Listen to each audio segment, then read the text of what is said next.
गणेश चतुर्थी व्रत कथा। एक बार महादेव जी भोगावती नदी पर स्नान करने गए।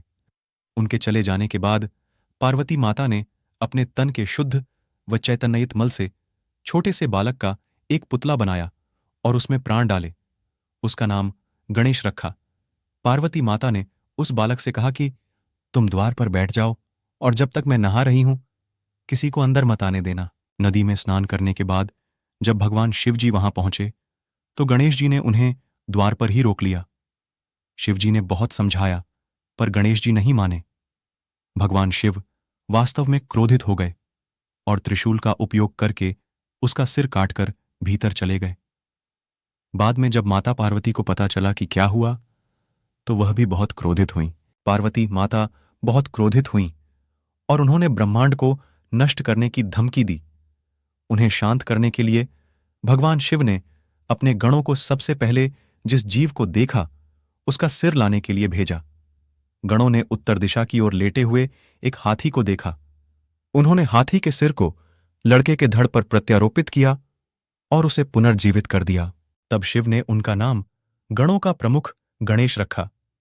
देवताओं ने गणेश जी को तमाम शक्तियां प्रदान की और प्रथम पूज्य बनाया। यह घटना भाद्रपद माह के शुक्ल पक्ष की चतुर्थी को हुई थी। इसलिए इस तिथि को पुण्य पर्व गणेश चतुर्थी के रूप में मनाया जाता है।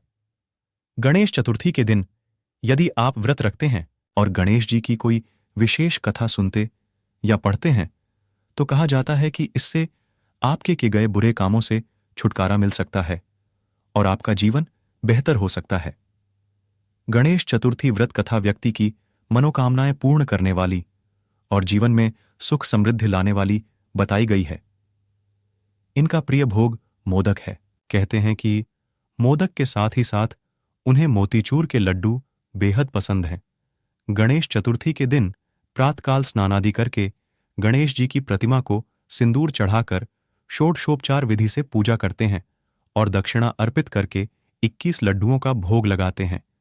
इनमें से 5 लड्डू गणेश जी की प्रतिमा के पास रखकर शेष ब्राह्मणों को दान में देते हैं। गणेश जी की पूजित प्रतिमा को फिर एक उत्तम मुहूर्त में नदी या तालाब में विसर्जित किया जाता है। इस दिन गणपति पूजन करने से बुद्धि व रिद्धि सिद्धि की प्राप्ति होती है और सभी विघ्न बधाई नष्ट हो जाती हैं। दोस्तों, हमारे चैनल के सब्सक्राइबर बहुत कम हैं, तो आप प्लीज मुझे सपोर्ट करिए। धन्यवाद।